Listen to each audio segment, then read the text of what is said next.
Marcus Cole stood at the entrance of Riverside Department Store, his worn jacket still damp from the rain outside.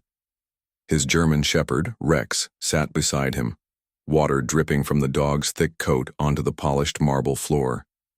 The security guard's hand was already on Marcus's shoulder, pushing him back toward the glass doors. "I said get out," the guard repeated, louder this time. "We don't allow homeless people in here." Marcus's face burned with shame. "I'm not homeless. I'm a retired police officer. I just need to buy—" "I don't care what you say you are," the store manager interrupted, a thin man in an expensive suit who had appeared from nowhere. "Look at yourself. Look at that filthy animal. You're disturbing our customers." A crowd had gathered. Phones were out recording. A woman pulled her child closer, as if Marcus and Rex were dangerous. The dog's brown eyes looked up at his partner, confused, sensing the tension but staying perfectly still, disciplined even in humiliation. Marcus's hands trembled as he reached for his wallet, trying to prove he had money to spend, but the manager waved him away with disgust. "Save your food stamps for somewhere else. This is a respectable establishment." The security guard shoved Marcus harder. Rex growled low, protective, and immediately 3 more guards appeared. "Control that beast or we'll call animal control," the manager threatened. Marcus felt his chest tighten. Rex had served 8 years on the police force. Rex had saved lives. Rex had taken a bullet meant for a child. And now they were being thrown out like trash in front of dozens of people because they looked poor. If this story touches your heart, leave your like, subscribe to the K9 Stories channel, turn on notifications, and share this video so more people believe in justice and loyalty. The rain had not stopped for 3 days. Marcus Cole stood under the broken awning of his apartment building, watching the water cascade down in sheets, turning the cracked sidewalk into a river of mud and debris.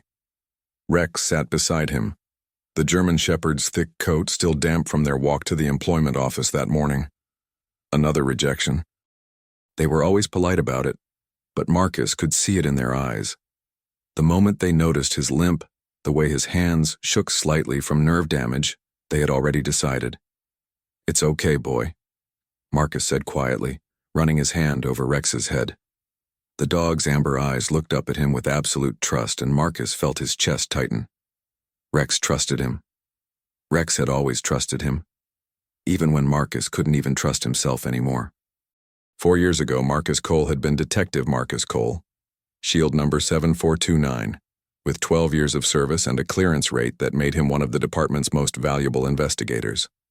Rex had been his partner, a K9 officer with more arrests to his name than most human cops achieved in a career. They had been unstoppable together. Then came the warehouse raid, the explosion, the screaming. Marcus remembered the flash of light, the sensation of flying backward, the white-hot pain in his leg and back. When he woke up in the hospital 3 days later, they told him about the shrapnel lodged near his spine, the permanent nerve damage, the early retirement. They gave him a medal and a pension that barely covered rent. They had wanted to retire Rex too, but Marcus fought for custody. Rex was only 5 then, still in his prime. But the department agreed the dog should stay with his handler, especially since Marcus had no family, no wife, no children. Just Rex. Now, 4 years later, Marcus was 42 years old and felt like 70.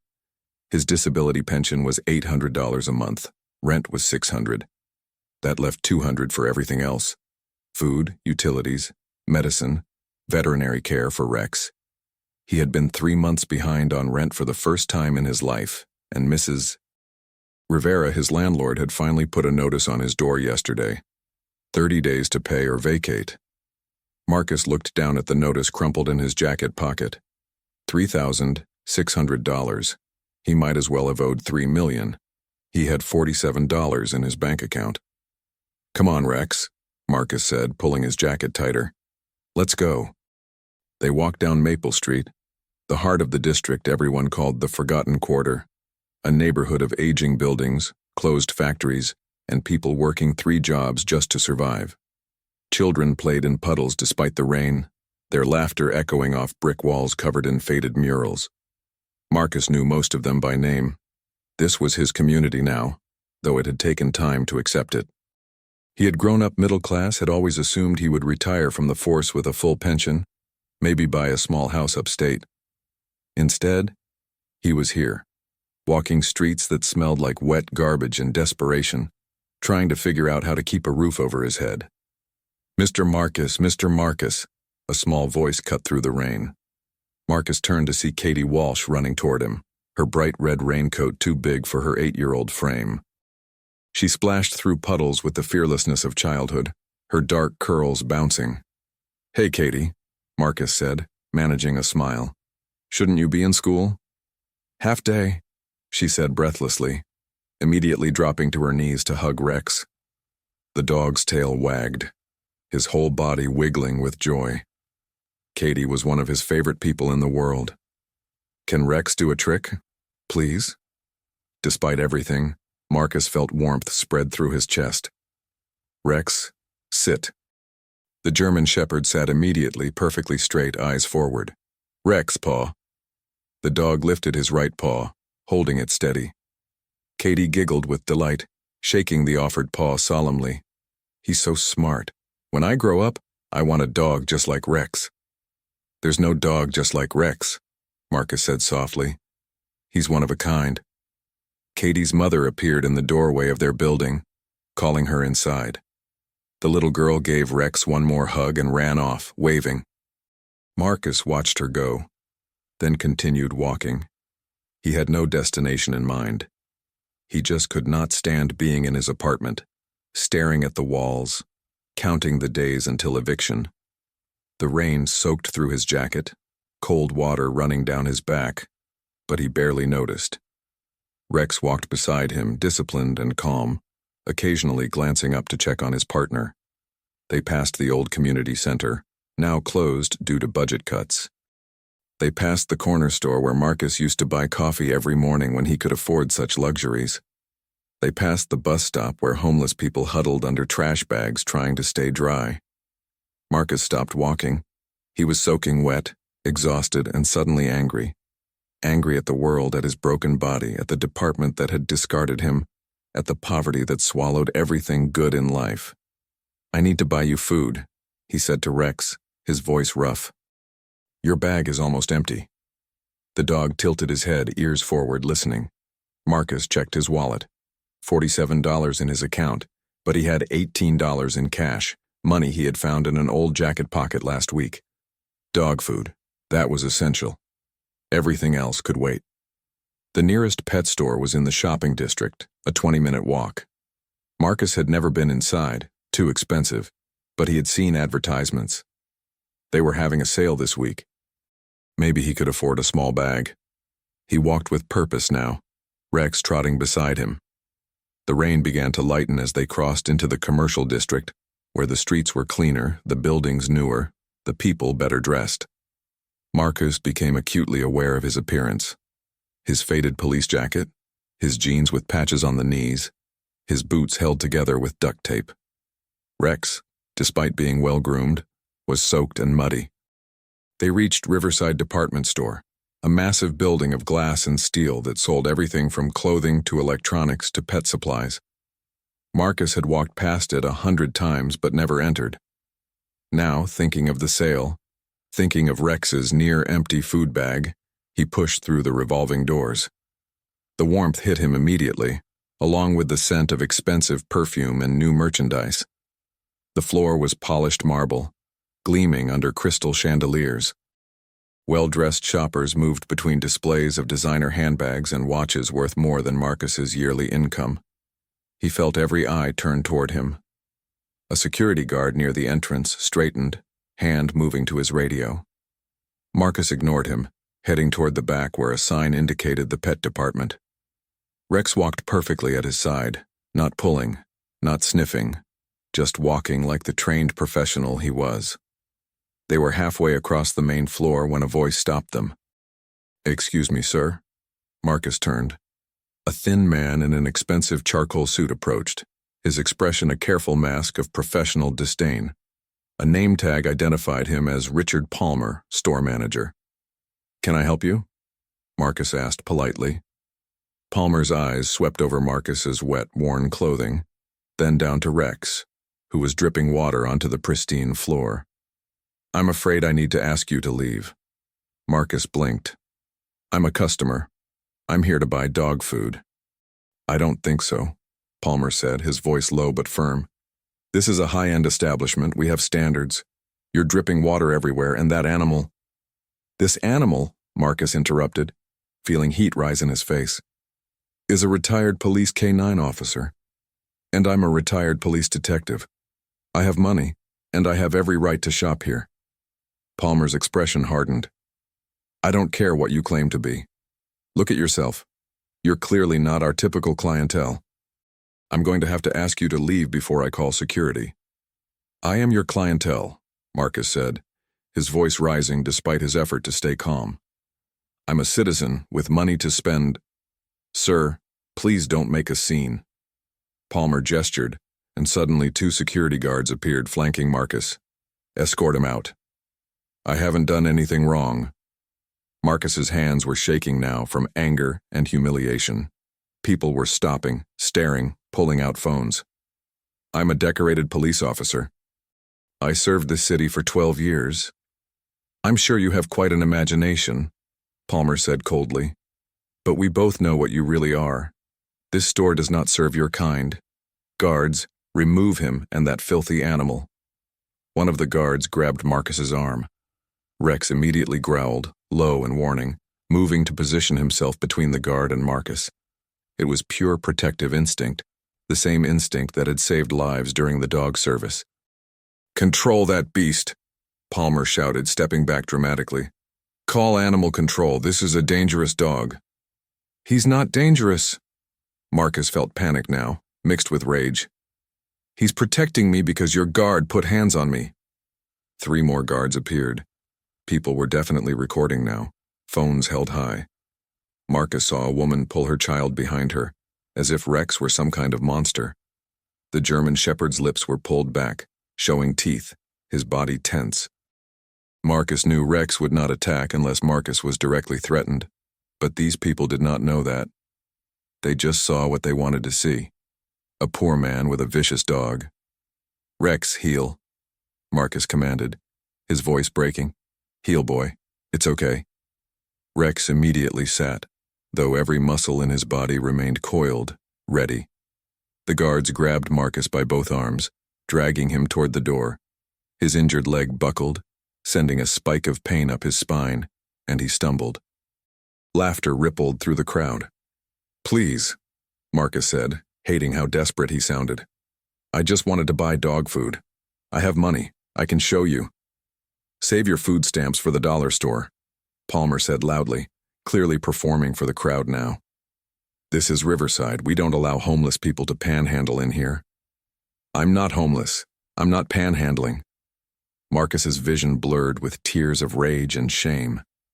"I'm a retired police officer, and this dog served this city." "Sure you are," Palmer said with theatrical sympathy that dripped with mockery.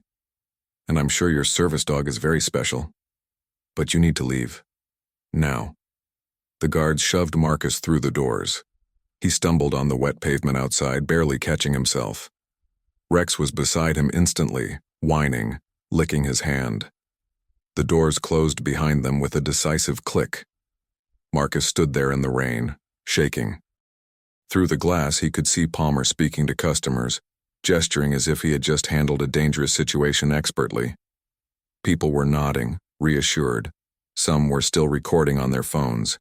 He had been thrown out, publicly humiliated, treated like garbage, and dozens of people had filmed it. Marcus turned away, unable to look anymore. His face burned despite the cold rain. His chest felt tight, like he could not get enough air. Rex pressed against his leg, solid and warm, the only constant in a world that kept taking everything away. "Come on, boy," Marcus whispered. "Let's go home." They walked back toward Maple Street. Marcus kept his head down, not wanting to see if anyone recognized him, not wanting to make eye contact with anyone. His mind kept replaying the scene. Palmer's contemptuous voice, the guards' hands on him, the crowd's stares, the phones recording his humiliation. When had he become this? When had he stopped being Detective Cole and become just another poor person to be discarded? They reached the forgotten quarter as the rain picked up again. Marcus did not go to his apartment. He could not face those four walls right now. Instead, he walked to the place he always went when the world became too much, the abandoned industrial lot at the end of Maple Street.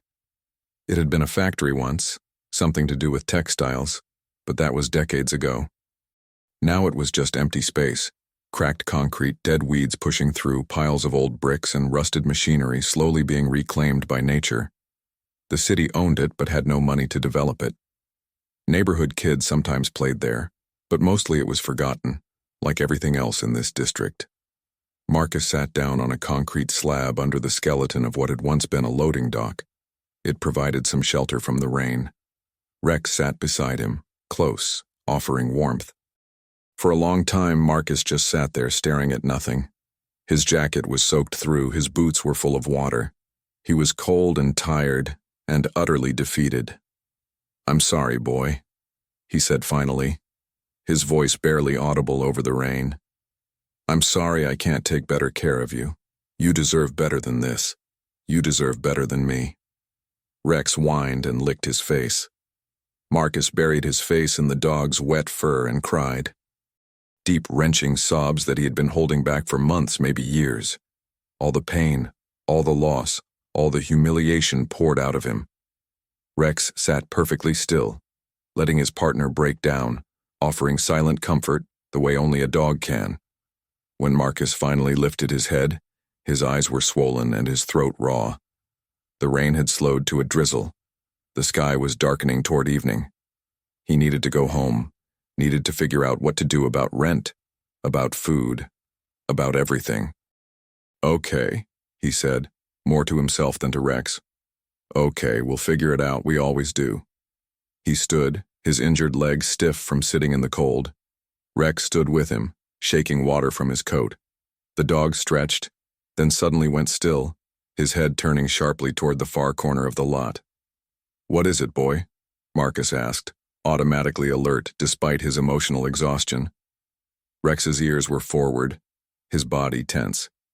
He took a step toward the corner, then looked back at Marcus, whining. "Rex, what?" The dog took off, not running but moving with purpose toward a pile of old bricks and concrete rubble near what had once been the factory's eastern wall. Marcus followed, curious despite himself. Rex reached the pile and began sniffing intensely, circling a specific spot, his tail wagging slightly. Then, without warning, he began to dig.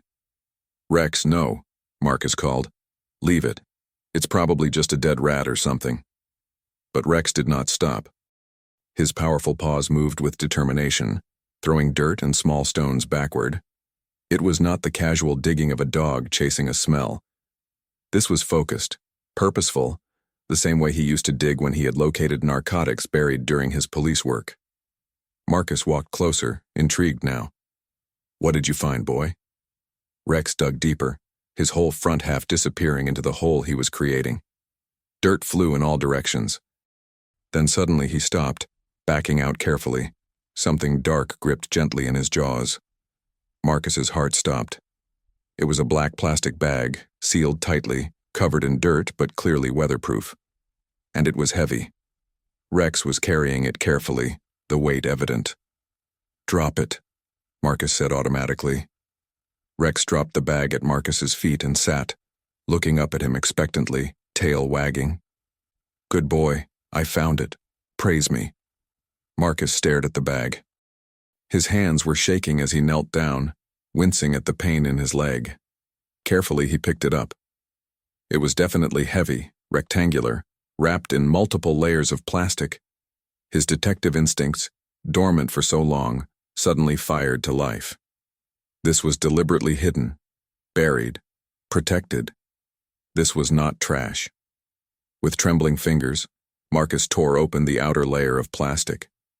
Then another layer. Then another. The final layer was a vacuum-sealed bag, professional grade, the kind used to protect things from moisture and detection. Through the clear plastic, Marcus saw what was inside, and the world tilted. Money, stacks and stacks of bundled $100 bills. Marcus sat back hard, his breath coming in short gasps. He looked at Rex, who was watching him with bright, proud eyes, tongue lolling. The dog had no idea what he had just found. He just knew he had done his job, the job he had been trained for years ago. Find the hidden thing. Marcus looked down at the money in his shaking hands. There had to be thousands here, tens of thousands, maybe more. His first thought was electric relief. This could solve everything. Rent, food, bills, everything. His second thought was cold reality. This money was hidden for a reason. This money belonged to someone, and whoever that someone was, they were not good people. And his third thought, the one that came from 12 years wearing a badge, was the only one that mattered. He had to report this. Marcus looked up at the darkening sky, then down at his loyal dog, then at the money in his hands. For just a moment, one terrible, tempting moment, he imagined keeping it. He imagined paying Mrs. Rivera, buying food, living without fear for the first time in years. But then he imagined Katie Walsh's face, looking up to him. He imagined Rex's trusting eyes. He imagined the man he used to be, Detective Marcus Cole, Shield number 7429. "Good boy, Rex," he said softly, his voice steady now despite the storm in his chest. "You're such a good boy." He pulled out his phone, hands still shaking, and scrolled through his contacts to a name he had not called in almost a year. Detective Sarah Chen, his last real friend in the department. He pressed call and waited as the phone rang once, twice, 3 times. "Marcus?" Sarah's voice was surprised. "Marcus Cole, is that you?" "Yeah," Marcus said, staring at the money. "Yeah, it's me. Sarah, I need to report something. My dog just found something buried in the old industrial lot on Maple Street. I think it's drug money. A lot of it." There was a pause. Then Sarah's voice came back, sharp and professional. "Don't touch anything else. Don't move. I'm sending a unit right now. Stay exactly where you are." "I'm not going anywhere," Marcus said quietly. He ended the call and sat there in the drizzling rain, one hand on the money that could have saved him, the other on Rex's head. The dog looked up at him with absolute trust. And Marcus knew, despite everything, he had made the right choice. The police arrived in less than 10 minutes. Marcus heard the sirens before he saw the flashing lights reflecting off the wet buildings surrounding the lot. 2 patrol cars pulled up to the chain-link fence, followed by an unmarked sedan that Marcus recognized immediately. Sarah Chen's vehicle. He stood slowly, his leg protesting, keeping one hand on Rex's collar. The German Shepherd remained calm, watching the officers approach with professional interest. This was familiar territory for Rex: police, investigation, procedure. For a moment, Marcus felt like they had traveled back in time, back when this was normal, back when they belonged. Sarah climbed out of her sedan, and Marcus felt a complicated mix of emotions. She looked exactly the same. 35, sharp-eyed, her dark hair pulled back in a practical ponytail, wearing a blazer over her holstered weapon. She had been his partner for 3 years before his injury, one of the best detectives he had ever worked with. But when her eyes met his, Marcus saw the shock. He knew what she was seeing. 4 years of hard living etched into his face, weight loss that made his clothes hang loose, the tremor in his hands that never quite went away. He looked like a different person than the detective she had known. "Marcus," she said, her voice carefully neutral as she ducked under the fence. 2 uniformed officers followed her, both young, both unfamiliar to Marcus. "You okay?"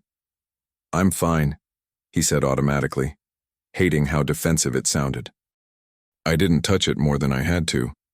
Just opened enough to see what was inside." Sarah's eyes dropped to the package at his feet, then to Rex. "Hey boy," she said softly, and Rex's tail wagged.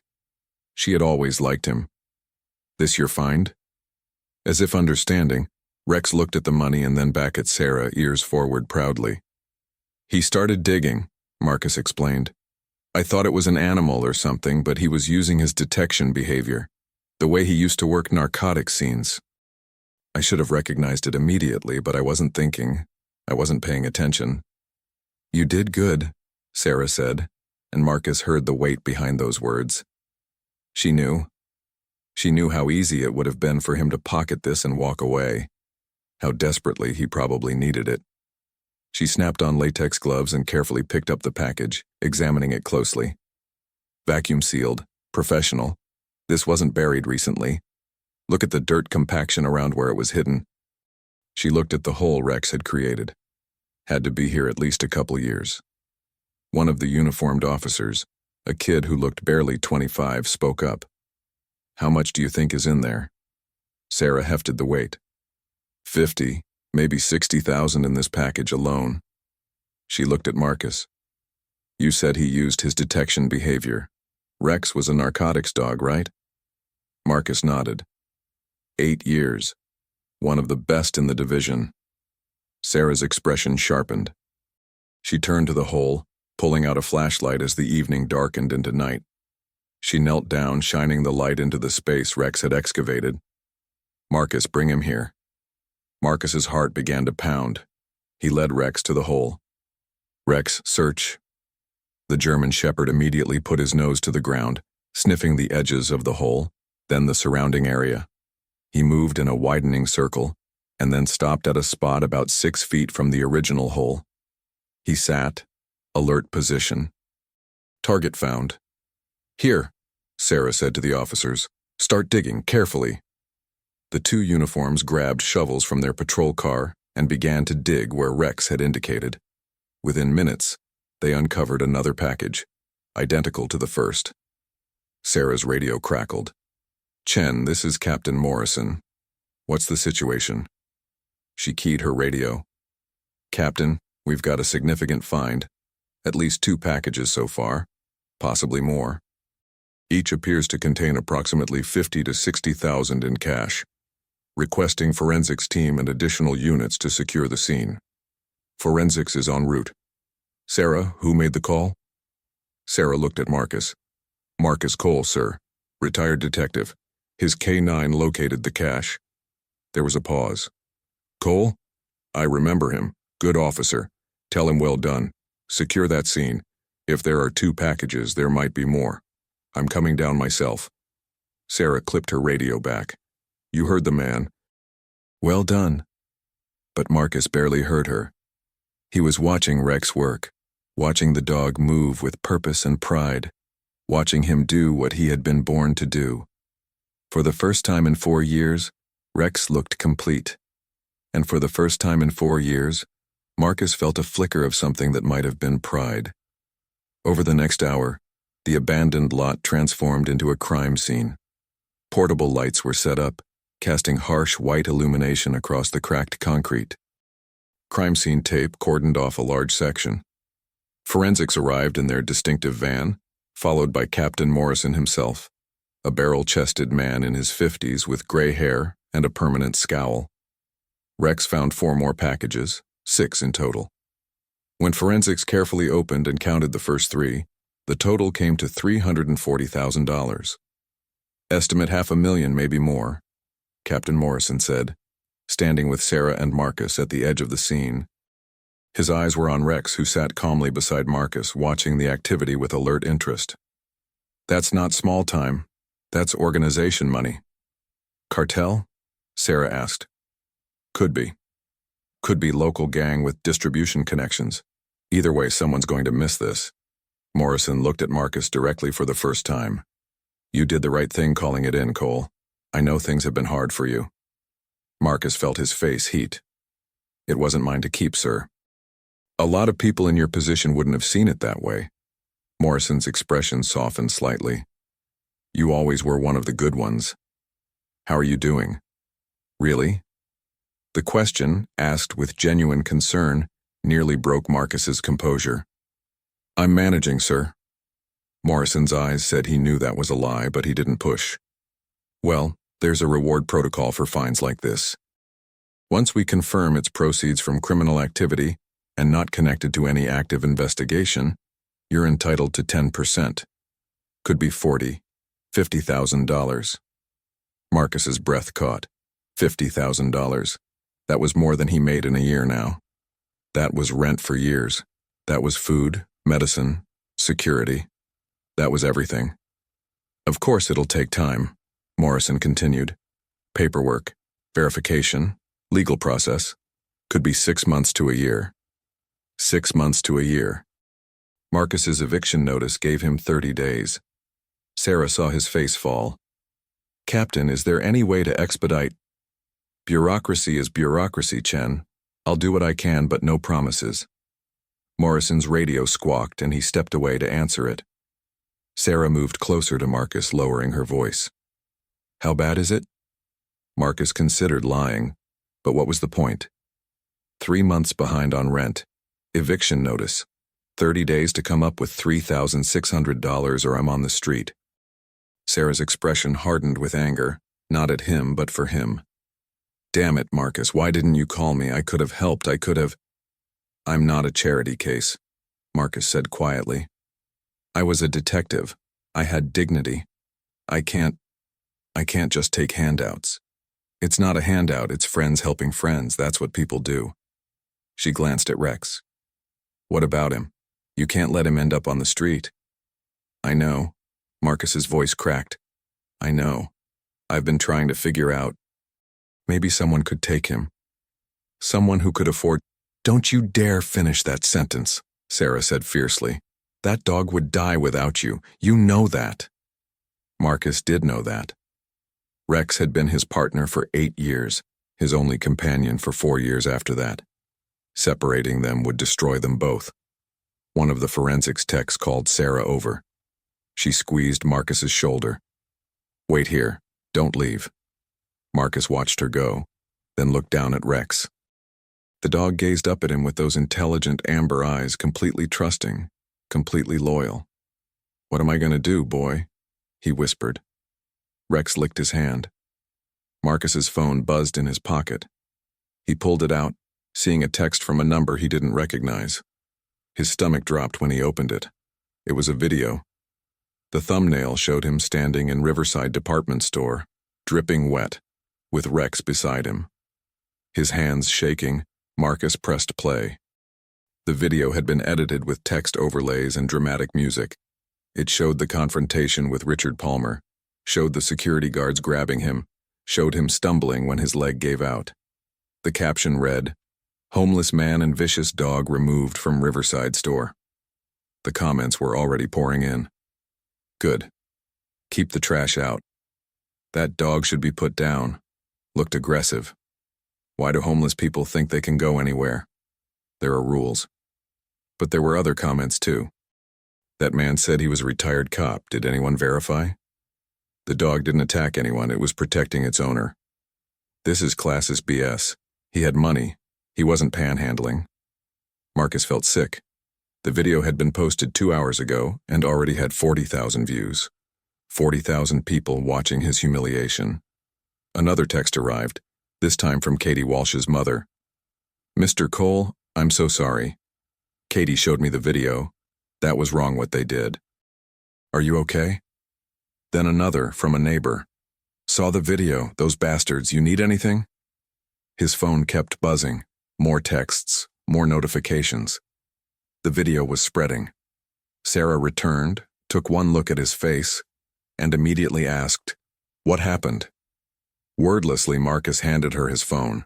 She watched the video, her expression growing darker with each second. When it finished, she looked up at him with fury in her eyes. This is illegal. This is harassment. You can sue them for this. With what lawyer? Marcus asked bitterly. With what money? Sarah, I can't even afford dog food. I can't fight Riverside department store. They'll bury me in legal fees. This is going viral, Sarah said, scrolling through the comments. Marcus, this is 40,000 views in 2 hours. By tomorrow, this could be everywhere. Great, Marcus said hollowly. So everyone in the city can watch me get thrown out like garbage. Sarah's phone rang. She answered, listened for a moment, then her expression changed to something Marcus couldn't read. She ended the call and looked at him. That was the precinct. The media picked up on the video. Channel 7 is running a story asking if you're really a retired police officer or if you were lying. They're requesting comment from the department. Marcus closed his eyes. Of course. Of course, it would get worse. Captain Morrison is handling it, Sarah continued. He's going to confirm your service record, confirm Rex's service record. He's pissed, Marcus, really pissed. So is half the department. Nobody likes seeing one of their own treated like that. I'm not one of their own anymore, Marcus said. I'm just a guy with a broken body and an empty bank account. You're a decorated detective who gave 12 years of your life to this city, Sarah said fiercely. And that dog saved 3 lives during his service. You are absolutely one of our own.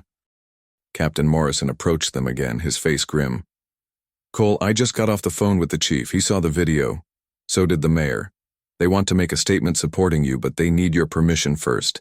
This is going to be a media circus. Marcus felt trapped. I just wanted to buy dog food, he said, his voice breaking. I just wanted to take care of my dog. I didn't want any of this. Morrison's expression softened. I know. But sometimes these things take on a life of their own. The good news is, public opinion is starting to shift. People are digging into who you are, what you did during your service. Someone found the news story about Rex taking a bullet for that kid during the school incident. Do you remember that? Marcus remembered. A gunman at an elementary school. Marcus and Rex had been first on scene. The gunman had fired at a child. Rex had put himself between the bullet and the kid, taking the round in his shoulder. The dog had nearly died, but the child had lived. It's spreading, Morrison continued. People are putting together that this isn't just some random guy with a dog. This is a decorated officer and a hero K9 who got treated like criminals for being poor. The narrative is changing. I don't want to be a narrative, Marcus said desperately. I just want to keep my apartment and take care of my dog. Sarah and Morrison exchanged a look. There might be a way to help with that, Sarah said carefully. The department has a hardship fund. It's for officers who fall on difficult times. You qualify. I'm not active duty anymore. Doesn't matter. You served. You were injured in the line of duty. You qualify. Sarah pulled out her phone. I'm going to make some calls. Morrison, can you back me on this? Already ahead of you, the captain said. I'm calling the union rep right now. We take care of our own, Cole. We should have been doing this all along. That's on us. Marcus felt his vision blur with tears. I can't. You don't have to do anything, Sarah said gently. Just let us help. Please. Rex, sensing his partner's distress, pressed closer against Marcus's leg, whining softly. Marcus put his hand on the dog's head, grounding himself. Okay, he whispered. Okay. Over the next hour, while forensics continued to process the scene, Sarah made her calls. Marcus sat on a concrete barrier with Rex, watching the organized chaos of the investigation. It felt surreal, being part of it again, but not really part of it. He was a witness now, not a detective. One of the younger officers approached him, hesitant. Detective Cole? I'm Officer Martinez. I read about you at the academy. The Riverside Strangler case. That was you, right? Marcus blinked, surprised. That was a long time ago. You caught him by noticing he always struck within 3 blocks of a specific type of business. Dry cleaners, right? You mapped every attack and found the pattern. That case study is still taught. Martinez looked almost starstruck. It's an honor to meet you, sir. I'm not a detective anymore, Marcus said quietly. You were, though. You were one of the best. Martinez glanced at Rex. Is it true he located a kidnapped kid by tracking a scent through a shopping mall? The Hernandez case. Yeah. Rex tracked the scent through 3 miles of urban environment to find her. Marcus felt a small glow of pride despite everything. He was always exceptional. Martinez knelt down, asking permission with his eyes. Marcus nodded. The young officer carefully petted Rex, who accepted the attention with dignified pleasure. I saw the video, Martinez said, his voice hardening. What they did to you. That was wrong. You're a hero, both of you. I'm not a hero, Marcus said. I'm just trying to survive. Surviving when everything's against you is heroic, Martinez said seriously. My mom raised 3 kids on minimum wage after my dad died. I know what it looks like. You're doing your best. That matters. Sarah called Marcus over before he could respond. She had her phone in her hand and a cautious smile on her face. The hardship fund can advance you $5,000 by tomorrow, she said. It's a grant, not a loan. You don't have to pay it back. Marcus stared at her. 5,000. Enough to cover your rent and have some left over. It's not a permanent solution, but it buys you time. And Marcus, the reward from this find is real. When it comes through, you're looking at life-changing money. You just have to hold on until then. Marcus couldn't speak. His throat was too tight. His emotions too overwhelming. $5,000. By tomorrow. Enough to save his apartment. Enough to feed Rex. Enough to breathe. There's something else, Sarah said. Channel 7 wants an interview. They want your side of the story. Captain Morrison thinks it's a good idea. It would put pressure on Riverside to apologize, and it would show the public who you really are. But it's your choice. Marcus thought about Richard Palmer's contemptuous face, about being called a liar, about Katie Walsh seeing him humiliated, about everyone thinking he was just a homeless man with a dangerous dog. I'll do it, he said. Sarah nodded approvingly. I'll set it up. They want to film tomorrow. Captain Morrison returned, his expression serious. Cole, we need to talk about security. Security? $500,000 doesn't disappear without someone noticing, Morrison said bluntly.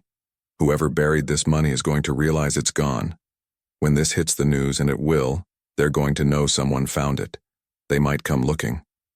Marcus felt cold fear creep down his spine. You think I'm in danger? I think you need to be careful. We'll increase patrols in your neighborhood, and I'm assigning someone to check on you regularly, Sarah volunteered. Sarah nodded. I'll stop by every day until we figure out who this money belongs to and get them in custody. Marcus looked down at Rex, then back at Morrison. If someone comes after me, they'll have to go through him first. That's what I'm afraid of, Morrison said grimly. That dog would die protecting you. He almost did once already, Marcus said quietly, remembering the hospital, the surgery, the terrible days when he thought Rex might not make it. Then let's make sure it doesn't come to that, Morrison said. Be smart, be alert, and call immediately if anything seems wrong. The forensics team finished their initial documentation and began carefully loading the packages into evidence bags. 6 packages total, an estimated $570,000 in cash. All of it found by a 9-year-old German shepherd with a scarred ear and a loyal heart. Sarah drove Marcus and Rex home in her sedan. The rain had stopped, leaving the streets glistening under streetlights. Marcus watched the familiar neighborhoods pass by, feeling like he was in a dream. It's going to be okay, Sarah said as she pulled up in front of his building. This is the turning point. I can feel it. I hope you're right, Marcus said. He climbed out, Rex jumping down after him. Sarah rolled down her window. I'll be here at 9 tomorrow morning with the hardship fund check, and the news crew wants to meet at noon. Get some rest. Marcus nodded and watched her drive away. Then he turned to face his building, the peeling paint, the broken steps, the flickering hallway light. But it was home, and tomorrow it would still be home. He climbed the stairs slowly, Rex beside him. When he unlocked his apartment door, he half expected to find it empty, repossessed, everything gone. But it was exactly as he had left it, small, shabby, but his. Marcus fed Rex the last of the dog food, making a mental note that tomorrow he could buy more. Tomorrow he could buy whatever Rex needed. He checked his phone one more time.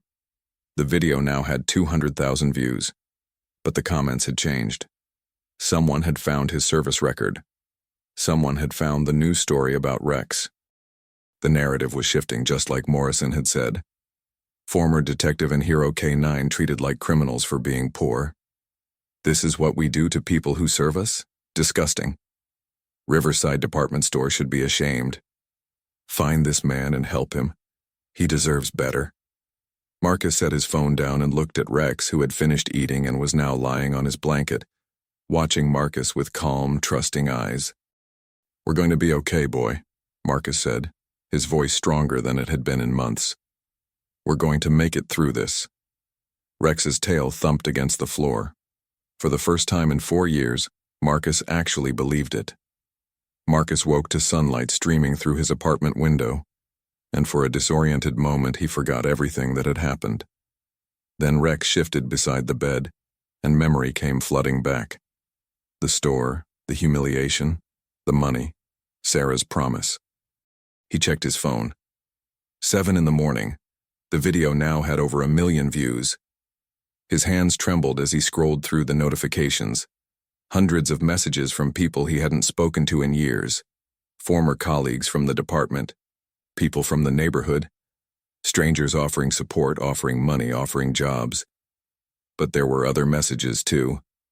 Anonymous accounts telling him he was a liar. Telling him he deserved what he got. Telling him Rex should be put down. The internet was a battleground, and he was in the center of it. Marcus forced himself out of bed, his legs stiff from yesterday's exertion. He fed Rex the absolute last of the dog food, just a handful of kibble that the dog ate politely, not complaining even though it wasn't nearly enough. "Later today, boy," Marcus promised, running his hand over Rex's head. "Later today we buy you a proper meal." He showered in barely warm water. The building's heating system was unreliable at best, and dressed in his cleanest clothes. For the interview, he needed to look presentable. He chose his old police academy t-shirt under a button-down shirt, jeans that didn't have visible patches, and his least worn boots. At exactly 9 o'clock, there was a knock at his door. Marcus looked through the peephole and saw Sarah standing in the hallway looking official in her detective's blazer, holding a manila envelope. He opened the door. "You're very punctual." "Force of habit," she said, stepping inside. She looked around the small apartment, and Marcus saw her taking in the details. The worn furniture, the empty refrigerator visible through the kitchenette door, the water stain on the ceiling, the bare walls. Her expression remained neutral, but her eyes were sad. "It's not much," Marcus said defensively. "It's home," Sarah replied diplomatically. She held out the envelope. $5,000. Certified check from the Police Benevolent Association Hardship Fund. You can deposit it today. Should clear immediately. Marcus took the envelope with shaking hands. He opened it, staring at the check. $5,000. Made out to Marcus Cole. Real. Actual. Money that would save him. "I don't know what to say," he whispered. "Don't say anything. Just cash it and pay your rent." Sarah's phone buzzed. She checked it and frowned. "Morrison just sent me something. You're not going to like it."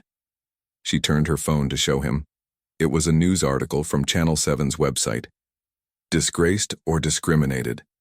The truth about the homeless cop." Marcus's stomach sank as he read. The article was balanced, but highlighted the controversy. It included statements from Riverside Department Store claiming they had the right to refuse service to anyone who appeared threatening or disruptive. It included Richard Palmer's quote, "We maintain high standards for the comfort and safety of all our customers." The individual in question was asked to leave because his behavior and appearance were causing distress to other shoppers. But it also included Captain Morrison's statement, "Marcus Cole is a decorated former detective who served this city with distinction for 12 years. His K-9 partner, Rex, is a certified police dog who saved multiple lives during his service. The treatment they received was disgraceful and does not reflect the values of this community." "At least Morrison went to bat for you," Sarah said. "Palmer called me the individual in question," Marcus said bitterly. "Not even a person. Just an individual." "That's going to bite him," Sarah said with grim satisfaction. "Wait until people hear your side. Speaking of which, the news crew will be here at noon. They want to film in your apartment if that's okay. Show your life. Show Rex. Make it personal." Marcus looked around his shabby apartment and felt shame creep up his neck. "You want them to film this?" "I want them to see reality," Sarah said firmly.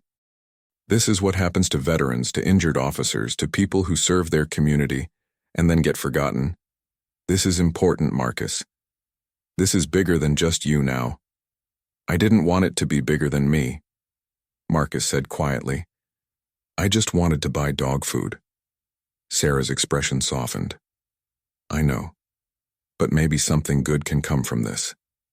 Maybe other people in your situation will get help. Maybe the system will change. Marcus wasn't naive enough to believe that, but he nodded anyway. After Sarah left, Marcus walked to the bank, Rex at his side. People stared. Some because they recognized him from the video. Some just because he was a poor man with a large dog. Marcus kept his head up, refusing to be ashamed anymore. The bank teller, a young woman with kind eyes, processed the check without comment. But when she handed him the receipt showing his new balance, $5,047.62, she said quietly, I saw the video. What they did was wrong. I'm glad you're getting help. Thank you, Marcus managed. From the bank, he went directly to his apartment building. Mrs. Rivera was in her first-floor unit, and Marcus knocked on her door with the rent check in hand. 3 months of back rent plus this month, $3,600. Mrs. Rivera opened the door, and her weathered face showed surprise when she saw him. She was 67, a widow who had bought this building 30 years ago and struggled to maintain it on rental income that barely covered expenses. Mr. Cole, she said, I saw the news. Are you all right? I have your rent, Marcus said, holding out the check. All of it, plus this month. She took the check, stared at it, then looked up at him with tears in her eyes. I didn't want to evict you. You've been a good tenant. But I have property taxes, I have repairs, I know, Marcus said gently. I understand. Business is business. Where did you get this? She asked, not accusingly, just curious. My dog found buried money. Drug money, we think. $500,000 in an abandoned lot. There's a reward coming, but the police department gave me an advance from their hardship fund. Marcus heard how absurd it sounded even as he said it. Mrs. Rivera stared at him, then started laughing. Not mockery, genuine, delighted laughter. Your dog found $500,000? That beautiful dog? Rex, hearing the affection in her voice, wagged his tail. He's a good boy, Marcus said, smiling for the first time in what felt like forever. He's a miracle, Mrs. Rivera said. She looked at the check again. This is good, this is very good. You have no idea how much I need this right now. Thank you, Mr. Cole. Thank you for giving me a place to live, Marcus said. He returned to his apartment feeling lighter than he had in months. For the first time in so long, he wasn't drowning. He had money in the bank. His rent was paid. He could breathe. At 11:30, Sarah returned with the news crew. The reporter was a woman in her 40s named Jennifer Santos, professional and direct. She had a cameraman and a sound technician with her. Mr. Cole, Jennifer said, shaking his hand. Thank you for agreeing to this interview. I want to hear your story, your real story, not the narrative that's being pushed by either side. Just the truth. The truth is all I have, Marcus said. They set up in his small living room. Rex, ever professional, sat calmly beside Marcus's chair, occasionally glancing at the camera but otherwise still. The cameraman remarked that he'd never seen such a well-behaved dog during a shoot. He's been trained since he was a puppy, Marcus explained. Police K-9 training is intense. Rex knows how to work. Jennifer started with softball questions, his background, his service record, how he met Rex. Marcus relaxed slightly, talking about the early days, when he had been Detective Cole and Rex had been a 2-year-old K-9 officer with more energy than sense. Tell me about the incident at the school, Jennifer said, her voice gentle. When Rex saved that child. Marcus's throat tightened. There was an active shooter at Parkside Elementary. Rex and I were first on scene. We entered the building and encountered the gunman in a hallway. There was a little girl, maybe 7 years old, frozen in fear. The gunman aimed at her. He paused, the memory as vivid as if it had happened yesterday. Rex didn't hesitate. He put himself between the gun and the child. The bullet hit him in the shoulder. He went down, But he didn't stop. He still went after the gunman, took him down, held him until backup arrived. The little girl was unharmed. And Rex nearly died, Jennifer said softly. The vet said it was a miracle he survived. The bullet missed his heart by centimeters. Marcus's hand rested on Rex's head. The dog looked up at him, calm and trusting. He was in surgery for hours. Recovery took months, but he came back. He always comes back. And then you were injured, Jennifer prompted. Marcus told her about the warehouse raid, the explosion, the shrapnel, about waking up in the hospital and learning his career was over, about the pension that barely covered rent, about the isolation, the poverty, the slow spiral downward. I tried to find work, he said. But who wants to hire a disabled former cop with nerve damage and PTSD? I can't stand for long periods. My hands shake. I have nightmares. I'm not exactly employee of the month material. So you've been living on $800 a month, Jennifer said. Yes. And yesterday you went to Riverside Department Store to buy dog food. Rex was almost out. I'd seen they were having a sale. I thought maybe I could afford a small bag. Marcus felt the familiar burn of shame. I knew I looked rough. It had been raining. We were both wet and muddy, but I had money. I wasn't panhandling. I just wanted to buy dog food and leave. What happened when you entered the store? Marcus recounted the confrontation with Richard Palmer, the security guards being physically removed. Jennifer's expression grew harder with each detail. They called you homeless, she said. Yes. They called Rex a vicious animal. Yes. How did that make you feel? Marcus was quiet for a moment. Small, he finally said. Worthless. Like everything I'd done, everything I'd given, meant nothing because I didn't have money. Like I wasn't a person anymore. Just trash to be thrown out. And Rex? Marcus looked down at his dog. Rex is a hero. He's saved lives. He's served this city with more courage and loyalty than most humans ever will. And they called him filthy. They threatened to call animal control like he was some kind of dangerous stray. His voice broke on the last words, and he didn't try to hide it. Let them see. Let everyone see what it felt like. Jennifer gave him a moment, then asked, What happened after you left the store? Marcus told her about going to the abandoned lot, about breaking down, about Rex digging, about finding the money, about calling it in instead of keeping it. You found possibly $500,000, Jennifer said, while you were 3 months behind on rent and facing eviction. Why didn't you keep it? Because it wasn't mine, Marcus said simply. Because I took an oath once to serve and protect. Because I wanted to be able to look Rex in the eye. Because I wanted to still be the man I used to be, even if I don't have the badge anymore. Jennifer's eyes were bright with emotion. What do you want people to know, Detective Cole? That poverty isn't a crime, Marcus said, looking directly at the camera. That being poor doesn't make you less human. That everyone you meet is fighting battles you know nothing about. And that dogs like Rex deserve respect, not fear. He's a hero. He'll always be a hero no matter what anyone says. Jennifer thanked him, and the crew began packing up. But before they left, she said, This is going to air tonight on the 6 o'clock news. I think you should prepare yourself. This is going to be big. After they left, Sarah stayed behind. You did great, she said. Really great. People are going to see who you really are. Or they'll think I'm looking for sympathy, Marcus said. Some will, but most won't. Trust me. Sarah's phone rang. She answered, listened, and her expression changed to something alert and concerned. I'll be right there. She ended the call and looked at Marcus. That was Morrison. The forensics report came back on the money. They found traces of heroin and cocaine on all the bills.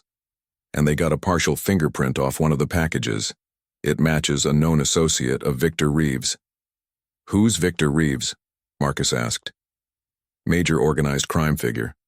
Runs drug trafficking, money laundering, probably 6 other operations we can't prove. We've been trying to nail him for years, but he's careful. Insulated. This could be the break we need. Sarah's eyes were sharp with the thrill of a hunt.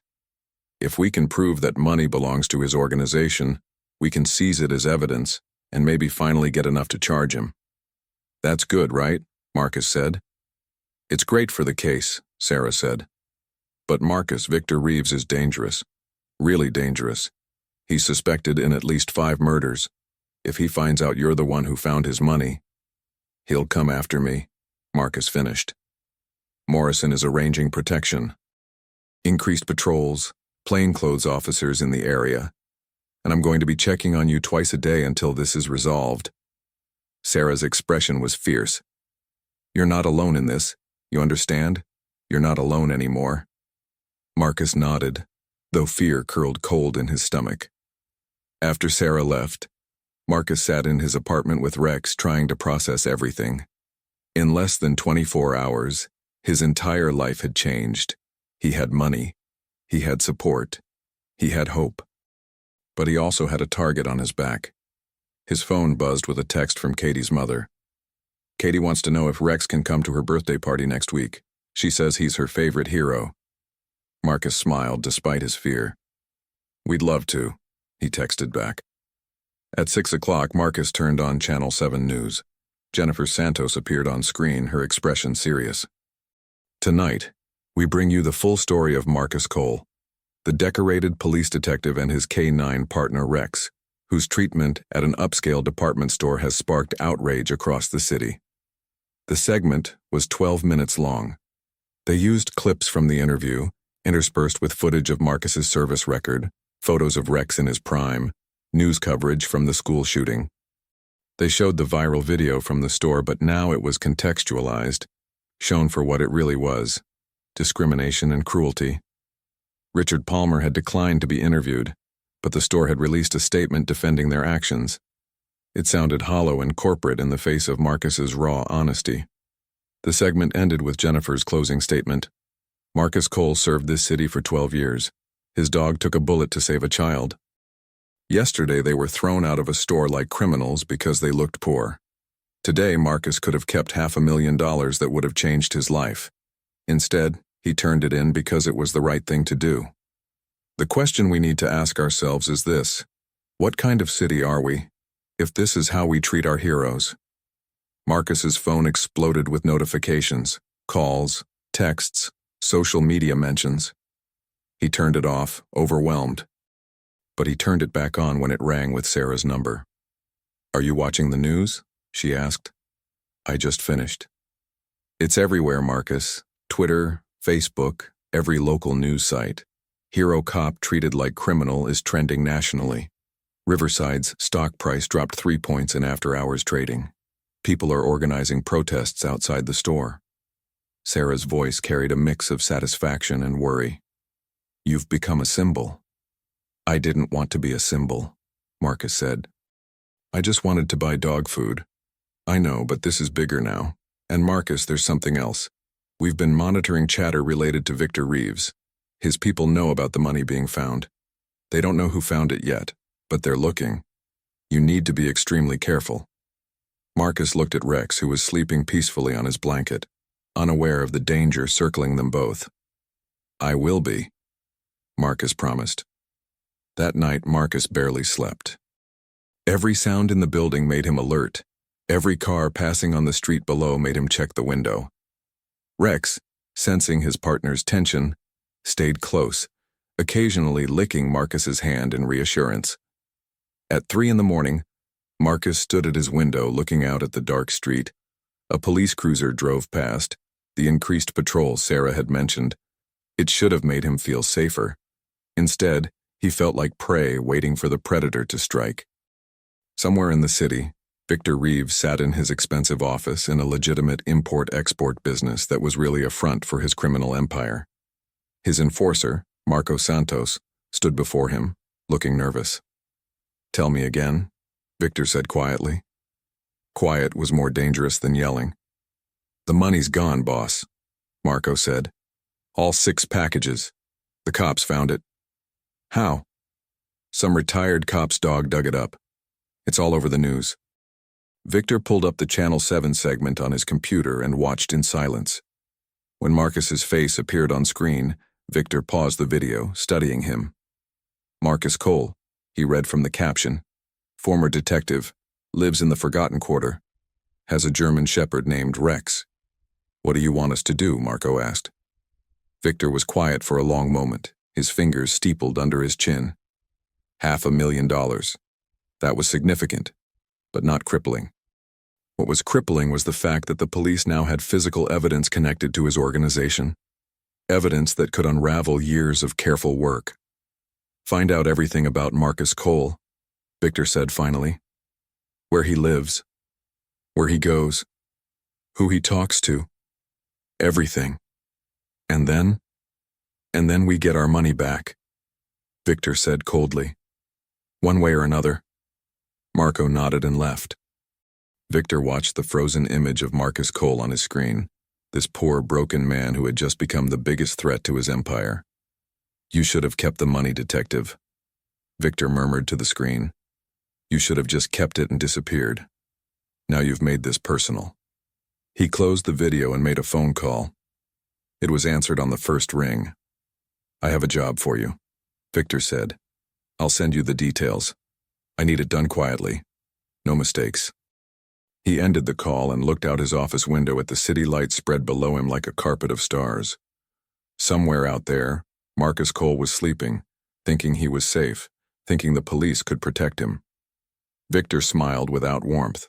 The man had no idea what was coming. The next morning, Marcus woke to discover his life had been turned upside down again, this time in ways he hadn't anticipated. His phone, which he had turned back on at dawn, immediately flooded with notifications. Hundreds of missed calls, thousands of messages. His email inbox was overflowing. Social media accounts he barely used had thousands of new followers and comments. But it was the text from Sarah that made his blood run cold. Don't leave your apartment, coming to you now. There's been a development.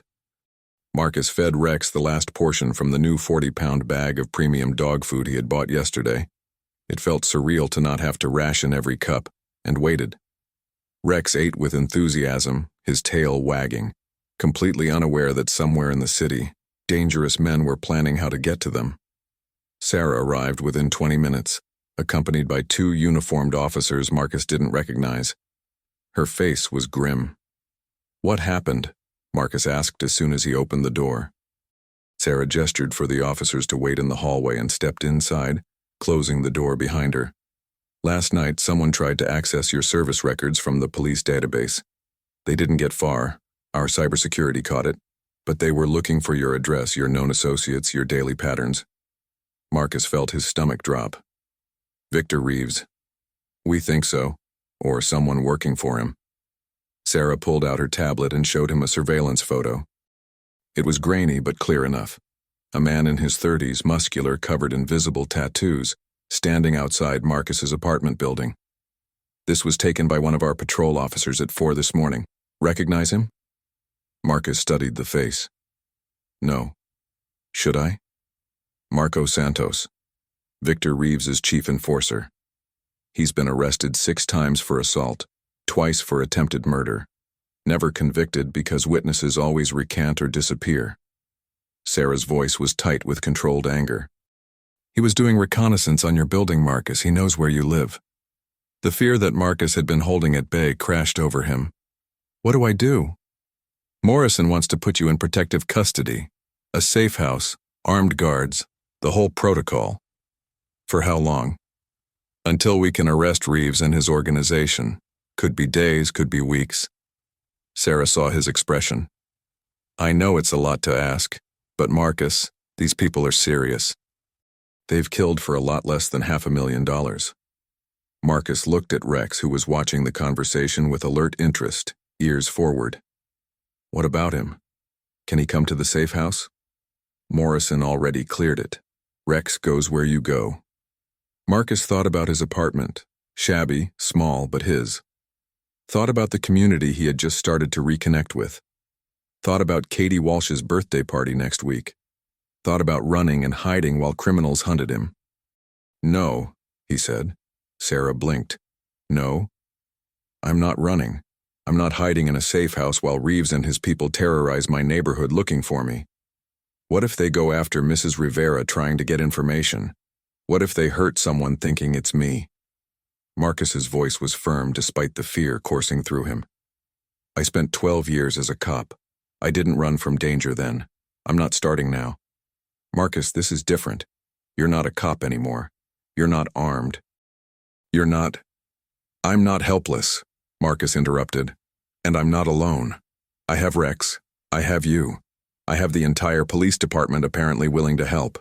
Use me. Sarah stared at him. Use you how? Bait, Marcus said simply. Reeves wants to get to me. Let him try. Set a trap. Catch him in the act. Catch. Isn't that better than hiding and hoping you can build a case that will actually stick? Sarah was quiet for a long moment, clearly torn between protecting him and recognizing the tactical value of his suggestion. Finally, she said, I need to call Morrison. Don't move. She stepped into the hallway to make the call. Marcus sat down on his worn couch, and Rex immediately came to him, putting his head on Marcus's knee. The dog's warm brown eyes looked up at him with absolute trust. I hope I'm not being stupid, boy, Marcus whispered, scratching behind Rex's scarred ear. I hope I know what I'm doing. Rex licked his hand, unwavering in his faith. Sarah returned 15 minutes later. Morrison says you're insane, but he's willing to consider it. He wants to meet with you in 1 hour at the precinct to discuss parameters. If, and this is a big if, we do this, it will be controlled, it will be heavily monitored, and the second things go sideways, we pull you out. Understood? Understood, Marcus said. The meeting at police headquarters felt like stepping back in time. Marcus hadn't been inside the building since his retirement ceremony 4 years ago, a somber affair where they'd given him a plaque and a handshake and sent him on his way with a disability pension that didn't cover rent. Now he walked through the same doors with Sarah and Rex, and officers stopped to stare. Some with recognition, some with respect, some with pity. Word had spread fast. Captain Morrison met them in a conference room on the 3rd floor. Also present were Detective Lieutenant James Park from the Organized Crime Division and a woman Marcus didn't recognize. Tall, dark-skinned, with the bearing of someone used to authority. Detective Cole, Morrison said, gesturing to a chair. This is Assistant District Attorney Michelle Okonkwo. She's been building a case against Victor Reeves for 3 years. Mr. Cole, Michelle said, shaking his hand. Her grip was firm, her eyes sharp and assessing. I've heard a lot about you in the last 24 hours. All good things. Most of it's probably exaggerated, Marcus said. The school shooting wasn't exaggerated, she said. Neither was your clearance rate. You were good at your job. Were. Past tense. Marcus tried not to let it sting. They all sat. Rex lay down beside Marcus's chair, calm and professional. Morrison spread crime scene photos across the table. Surveillance shots of known Reeves associates, maps of the city with marked locations, financial records. Victor Reeves runs one of the most sophisticated criminal organizations in the state, Michelle began. Drug trafficking, money laundering, extortion, suspected murder for hire. We've been trying to build a RICO case for years, but he's insulated. Everything goes through intermediaries. We've never been able to connect him directly to any crime. Until now, Lieutenant Park added. The money Rex found has fingerprints from Marco Santos and 2 other known Reeves associates. The bills test positive for cocaine and heroin. If we can prove Reeves ordered that money buried, ordered Santos to hide it, we can finally connect him to the drug trafficking operation. But we need more than the money, Michelle said. We need someone from his organization to flip. We need recorded conversations. We need Reeves to make a mistake. She looked at Marcus. Chen says you volunteered to be bait. I did, Marcus confirmed. Why? Michelle asked bluntly. Because I'm tired of running from things, Marcus said. Because people in my neighborhood could get hurt if his people come looking for me there. Because you need a break in your case and I can give you one. And because... He paused, then continued. Because for the first time in 4 years I feel like I can do something that matters. Something that uses what I used to be good at. Michelle studied him for a long moment. You understand the risk? These are not street-level dealers, these are professionals. Reeves has had people killed for less than what you've cost him. I understand, Marcus said. Morrison leaned forward. Here's what we're proposing. We let it leak that you're not in protective custody. We make you visible, going to the store, walking Rex, living your normal life. But you'll be wired with audio and GPS at all times. We'll have undercover officers in your building and on your street, plainclothes units mobile and ready to respond. The moment anyone approaches you with a threat, we move in. And if they don't approach me directly? Marcus asked. If they just try to grab me off the street? Then we stop them and make arrest for kidnapping and assault, Park said. It's not Reeves, but it gets his people off the street and gives us leverage to flip them. And if they send someone to kill me instead of talk to me? The room went quiet. We'll do everything in our power to prevent that, Morrison said finally. But I won't lie to you, Cole. There's risk. Significant risk. Marcus looked down at Rex, then back at the assembled law enforcement. When do we start? Tomorrow, Michelle said. We need tonight to set up surveillance, brief the tactical teams, and get you properly equipped. Tonight, you stay in a hotel under protection. Tomorrow morning, you go home and resume normal life, with a few hundred cops watching your back. Sarah drove Marcus to a hotel near the airport, a mid-range chain where they had booked a room under a fake name. 2 plainclothes officers took positions in the hallway. Sarah stayed with Marcus, ordering pizza and trying to keep the mood light, but tension hung in the air like humidity before a storm. You don't have to do this, she said as they ate. It's not too late to back out. I'm not backing out, Marcus said. He fed Rex a piece of crust, and the dog took it gently. Sarah, for 4 years I felt useless, broken, like everything I was doesn't matter anymore. This matters. This is something only I can do. You're one of the bravest people I know, Sarah said quietly. I'm terrified, Marcus admitted. That's what makes it brave. That night, Marcus lay in the hotel bed, far more comfortable than his own, with Rex on the floor beside him. He couldn't sleep. His mind kept running scenarios, kept imagining what might happen. Men with guns, car bombs, home invasions, 100 different ways to die. But he also imagined Victor Reeves in handcuffs. Imagined justice being served. Imagined making a difference again. At some point, exhaustion won over fear, and he fell into fitful sleep. He woke to his phone ringing. The hotel clock read 6 in the morning. The caller ID showed a number he didn't recognize. Wary, Marcus answered. Hello? Detective Cole? A woman's voice, elderly, nervous.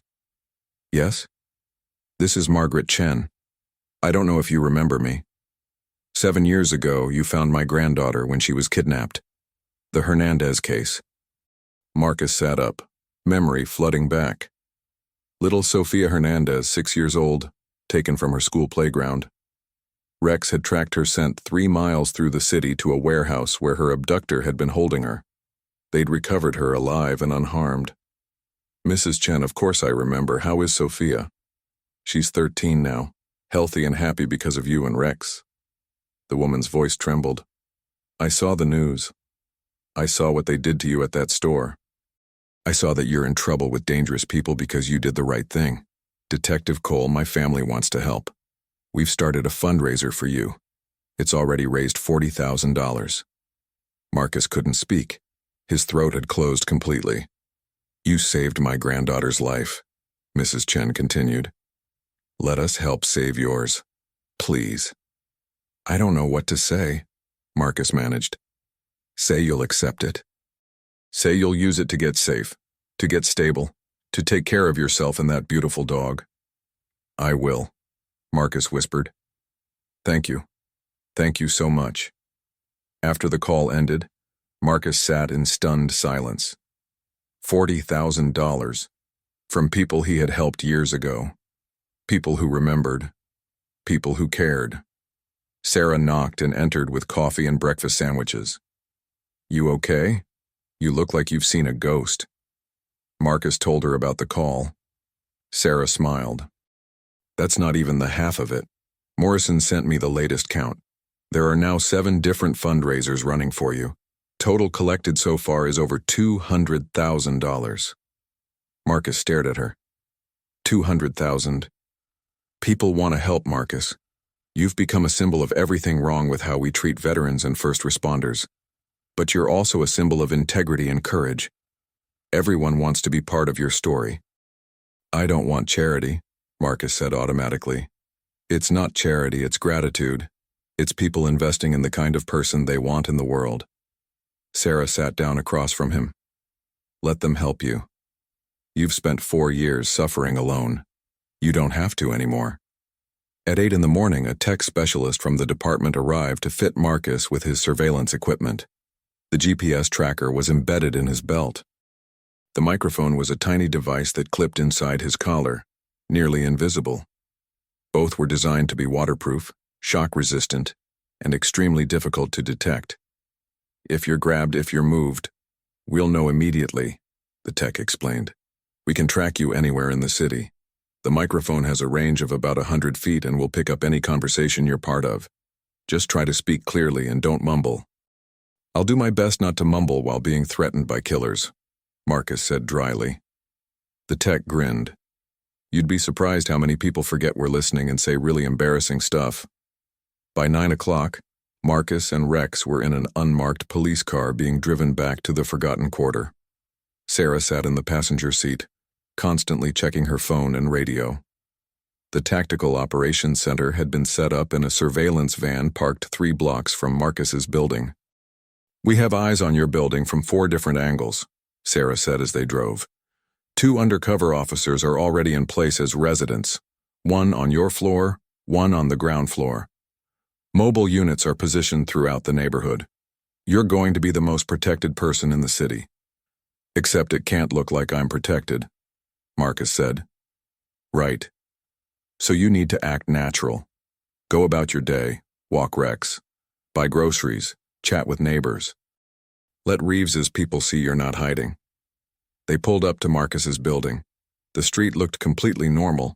Kids playing, people heading to work, Mrs. Rivera sweeping her steps. But Marcus now noticed the details his detective training had taught him to see. The man reading a newspaper in a parked car who never turned the page, the woman walking the same block twice, the utility van with darkened windows. His protection detail, invisible to civilians, obvious to trained eyes. Marcus climbed out of the car with Rex. Sarah gripped his arm briefly. Stay smart, stay safe, we've got you. Marcus nodded and walked into his building, his heart pounding. This was it. He was live bait now. Somewhere in the city, Victor Reeves or his people were watching, planning, waiting for their opportunity. He climbed the stairs to his 3rd-floor apartment, unlocked the door, and stepped inside. Everything was exactly as he had left it. Normal, ordinary, safe. Except nothing was safe anymore. Marcus spent the morning doing exactly what Sarah had instructed, acting normal. He cleaned his apartment. He took Rex for a walk around the neighborhood, chatting with people who recognized him from the news. Many wanted to shake his hand, to tell him they supported him, to ask about Rex. Katie Walsh ran up to him during the walk, her mother trailing behind apologetically. Mr. Marcus, is Rex still coming to my party? The 8-year-old asked excitedly. Wouldn't miss it, Marcus said, smiling despite his tension. Good. I told all my friends about him, about how he's a hero and saved a kid from a bullet and found $1 million. $500,000, Marcus corrected gently. And he didn't save it. He found it and we gave it back. That's even better, Katie declared. Mommy says that makes you extra honest. Katie's mother, a tired-looking woman in her 30s who worked 2 jobs, nodded. We saw your interview, Mr. Cole. What happened to you at that store was wrong. Everyone in the building thinks so. Thank you, Marcus said, genuinely touched.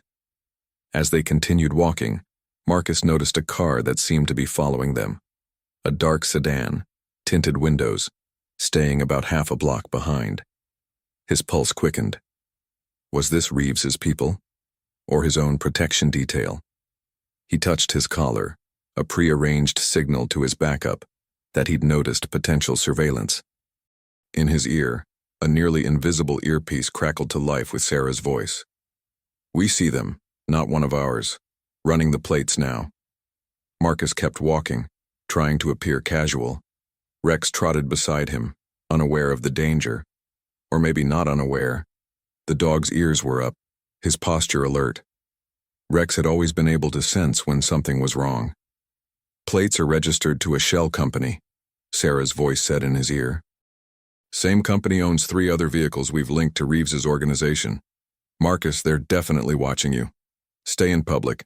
Head toward the park. We'll have people there." Marcus changed direction, heading toward Riverside Park, a small community space with playgrounds and benches where residents gathered. It was mid-morning on a weekday, so there wouldn't be huge crowds, but there would be witnesses. Safety in numbers. The sedan followed. Marcus entered the park and sat on a bench, letting Rex drink from the water fountain. The sedan parked across the street. Its engine stayed running. Windows stayed up. Nobody got out. They were watching, assessing, planning. Marcus's phone rang. He checked the caller ID. Blocked number. His hand shaking slightly, he answered. "Hello?" "Marcus Cole." The voice was male, smooth, educated. Not what Marcus had expected from a street thug. "You've caused me a considerable problem." Marcus's blood ran cold. He recognized that voice from somewhere. He'd heard it before, maybe in court testimony or witness interviews. "Who is this?" "I think you know. You have something that belongs to me. I'd like it back." "The money's in police evidence," Marcus said, forcing his voice to stay steady. "I can't give you something I don't have." "That's unfortunate, because now I have to send a message about what happens to people who interfere in my business." The voice remained calm, almost pleasant. "Nothing personal, you understand, just business." "Victor Reeves," Marcus said. "You're threatening a police officer." "Former officer. Currently just a poor disabled man who lives alone with his dog in a very unsafe neighborhood." "Accidents happen, Mr. Cole. Terrible, tragic accidents." Marcus felt rage cut through his fear. "You come after me, the entire police department will come after you." "Perhaps. Or perhaps they'll investigate for a few weeks and then move on. After all, you're not really one of them anymore, are you? You're just another forgotten casualty. Another statistic." Reeves's voice took on a cruel edge. "Tell me, Mr. Cole, how much is that dog worth to you? He's getting old.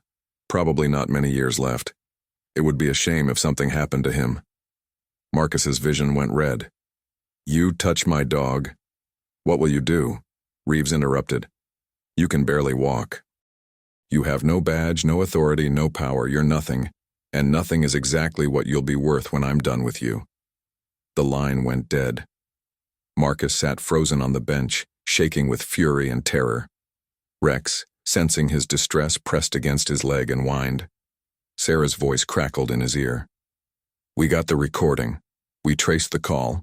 It originated from a burner phone, but it puts Reeves directly in contact with you, directly threatening you. That's evidence, Marcus." "Good evidence." "He threatened Rex," Marcus said, his voice barely controlled. "I know. But Rex is safe. You're both safe. We're all around you." Marcus looked up and finally allowed himself to see his protection.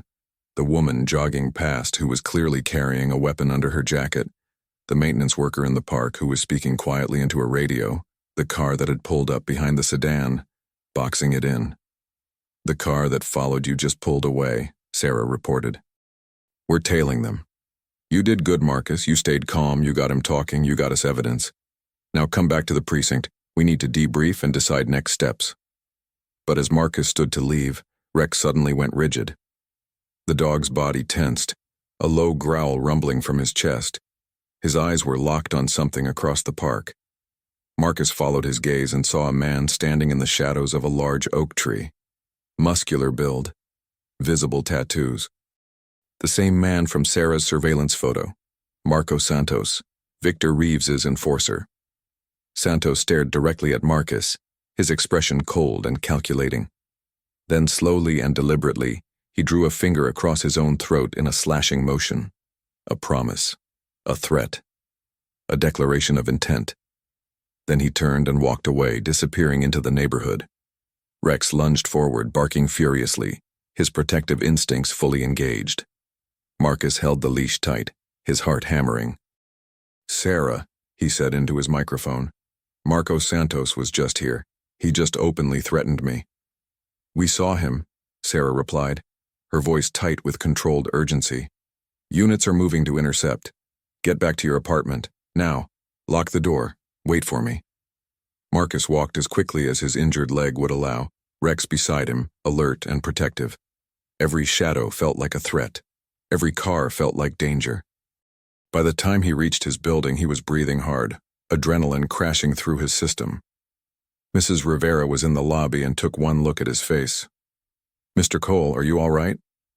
"I'm fine," Marcus lied. "Just need to get upstairs." He climbed the 3 flights, unlocked his apartment, and locked the door behind him.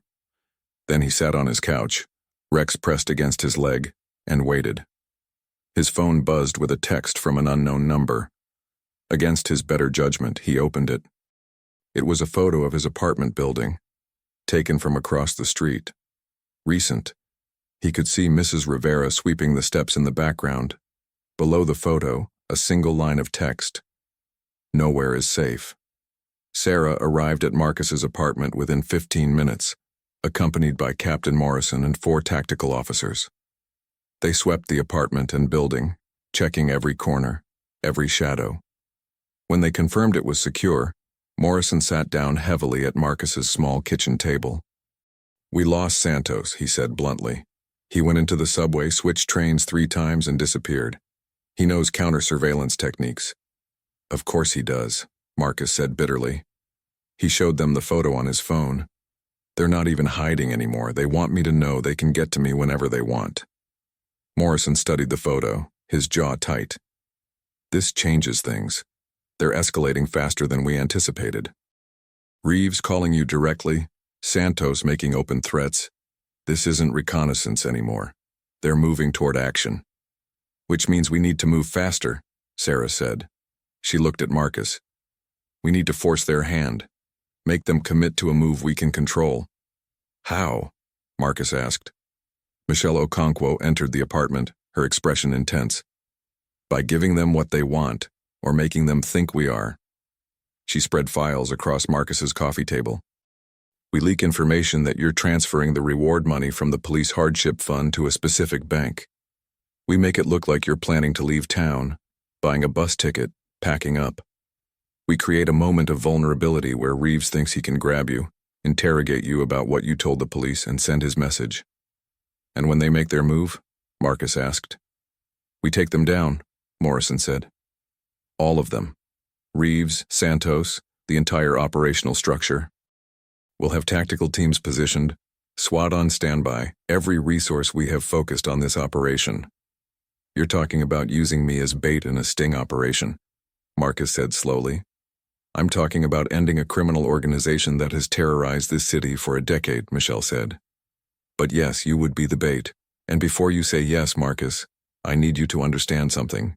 These people are professionals. Even with every precaution, even with an army of cops protecting you, things can go wrong. People can get hurt. You could get hurt." Marcus looked at Rex, who sat beside him with absolute trust in his eyes. The dog had no idea what they were discussing, but he knew his place. Wherever Marcus went, whatever Marcus faced, Rex would be there. "When?" Marcus asked. "Tomorrow night," Morrison said. "We'll spend tomorrow setting up the scenario, planting the information, making everything look authentic. Tomorrow night you make your move. Go to the bank, withdraw cash, head to the bus station. They'll intercept you somewhere along the route." "And Rex?" Sarah answered. "Rex goes with you. He's part of what makes you vulnerable. They know you won't leave him behind.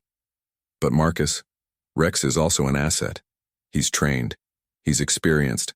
If things go bad, he'll protect you like he always has." Marcus spent that night in his apartment under guard, trying to sleep and failing. Every sound made him alert. Every creak of the building settling made his heart race. Rex, picking up on his anxiety, stayed pressed against the bed, occasionally licking Marcus's hand in reassurance. At dawn, Marcus gave up on sleep and made coffee. The morning news was playing on his small TV, and suddenly, his face appeared on the screen. The anchor was reporting on the viral story, Hero Cop and K9 under threat from organized crime. The segment showed clips from Jennifer Santos's interview, showed the video from Riverside Department Store, showed the outpouring of public support. They mentioned the fundraisers now totaling over $300,000. They showed people protesting outside Riverside, demanding Richard Palmer be fired. The anchor concluded, Marcus Cole, who served this city for 12 years and whose dog took a bullet to save a child, is now the target of the very criminals he spent his career fighting. The question remains, will the city that forgot him now protect him? Marcus turned off the TV and looked at Rex. No pressure, boy. The day passed in careful preparation. Detectives briefed Marcus on the plan. He would take the bus to First National Bank on 7th Avenue at 6 p.m. Rush hour, busy streets, lots of witnesses. He would withdraw $5,000 in cash, making it obvious. Then he would walk to the Greyhound station 6 blocks away and purchase a ticket to Philadelphia, departure scheduled for 8:30 p.m. They'll intercept you somewhere between the bank and the bus station, Lieutenant Park explained. We've identified 3 likely locations: the alley behind Morton Street, the parking garage on 5th, or the loading dock area near the station itself. We'll have teams covering all 3, plus mobile units tracking you the entire route. What if they just shoot me from a distance? Marcus asked. They won't, Michelle said with certainty. They need information. They need to know what you told us, who you talked to, what evidence exists. A bullet doesn't get them that. They need you alive, at least initially. That wasn't as comforting as she seemed to think it was. At 5:30 p.m., Marcus left his apartment building. He wore his old police jacket, jeans, and carried a worn duffel bag that was supposedly packed with his belongings but actually contained a GPS tracker and a second recording device. Rex walked beside him on a leash, alert and professional. Mrs. Rivera stopped him in the lobby. Mr. Cole, people are saying you're leaving. Is that true? Marcus hated lying to her, but the story had to be convincing. Just for a little while until things settled down. I don't want to bring trouble to this building. Her eyes filled with tears. You're a good man. Come back safe. You and that beautiful dog. I will, Marcus promised, hoping it was true. He walked to the bus stop, hyper-aware of everything around him. The surveillance van was 3 blocks away. Sarah was in an unmarked car half a block behind. Tactical teams were positioned throughout the route, but Marcus still felt utterly alone. The bus ride took 20 minutes. Marcus sat in the back, Rex at his feet, watching every passenger who got on or off. None looked like obvious threats, but that meant nothing. Reeves's people could be anyone. He got off at 7th Avenue and walked the 2 blocks to First National Bank. The streets were crowded with rush-hour pedestrians, exactly as planned. Marcus entered the bank, approached a teller and withdrew $5,000 in cash. He made no effort to hide it, counting the bills slowly and deliberately before putting them in his jacket pocket. When he exited the bank, he knew they were watching. He could feel eyes on him. He started walking toward the bus station. 6 blocks. In the fading evening light, the city felt menacing. Every shadow held potential danger. Every car that slowed down could be them.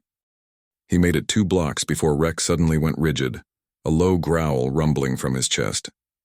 Easy, boy, Marcus murmured, but his own instincts were screaming danger. A black van pulled up to the curb ahead of him. The side door slid open. 3 men jumped out, moving with coordinated precision. Marcus recognized Marco Santos immediately. The enforcer's tattooed arms reached for him as another man moved to grab Rex's leash. Rex lunged, snarling, his teeth flashing. The man reaching for the leash jerked back with a shout. Santos swung a fist at Marcus, catching him on the jaw. Pain exploded through Marcus's head and he stumbled, his injured leg buckling. "Get the dog!" Santos shouted. But Rex was a trained police K9, and these men were threats to his partner. The German Shepherd attacked with devastating efficiency, going for Santos's arm, his powerful jaws clamping down. Santos screamed, trying to shake the dog off. Marcus, dazed and bleeding from his split lip, reached for anything he could use as a weapon. His hand closed on his metal water bottle, and he swung it hard into the face of the man trying to grab him from behind. The man went down. "Police! Don't move!" The shout came from multiple directions as unmarked cars screeched to a halt, officers pouring out with weapons drawn. But Santos, even with Rex attached to his arm, pulled a gun from his waistband with his free hand and pointed it directly at Marcus's chest. Time slowed. Marcus saw Sarah running toward them, saw the tactical officers taking position, saw Santos's finger on the trigger. Then Rex released Santos's arm and launched himself directly at the gun. The dog's full 85 pounds hit Santos's chest like a missile. The gun fired, the shot going wild, the bullet burying itself in a parked car's door panel. Santos went down hard, Rex on top of him, teeth at his throat, not biting, but holding, the way he'd been trained to subdue suspects. The absolute control of a professional police dog. "Don't move!" Sarah had her weapon pointed at Santos's head. "You even breathe wrong and I let the dog finish this." Tactical officers swarmed the scene. The other two men were already on the ground, being cuffed. Santos, trapped under 85 pounds of angry German Shepherd, wisely froze. "Good boy, Rex," Marcus managed, his voice shaking. "Release." Rex released Santos's throat but stayed on top of him, growling, daring him to move. Within seconds, all three men were in custody. Sarah pulled Marcus to safety while paramedics rushed to check him over. His jaw was already swelling, and his lip wouldn't stop bleeding, but he was alive. "We got them," Sarah said, her voice shaking with adrenaline and relief. "We got them on attempted kidnapping, assault on a police officer." "Former officer," Marcus corrected automatically. "Assault on a K-9 officer, then," Sarah said fiercely. "That carries the same penalty, and we got it all on video, every second, the attack, the gun, everything." Morrison approached, his expression grim but satisfied. "Santos is talking already, trying to cut a deal. He says Reeves ordered the grab personally, gave specific instructions to make Cole disappear. We've got a warrant being executed on Reeves's office right now." "Will it stick?" Marcus asked. "Will you finally be able to charge him?" With Santos's testimony, the recorded phone call, the money Rex found, and now this attempted kidnapping. Michelle Okonkwo appeared, looking fierce and triumphant. "Oh, it'll stick. Victor Reeves is going to prison for the rest of his life." The next hours were a blur of statements, photographs, medical evaluation. Marcus's jaw wasn't broken, just badly bruised. His lip needed 3 stitches. Rex was examined by a police veterinarian and declared unharmed, the perfect professional, not a scratch on him. By midnight, Marcus was finally allowed to go home, escorted by Sarah and a protective detail. As they drove through the city, Sarah's phone buzzed constantly with updates. "They arrested Reeves at his office," she reported. "Found incriminating documents, burner phones with messages to Santos, ledgers showing the money laundering operation."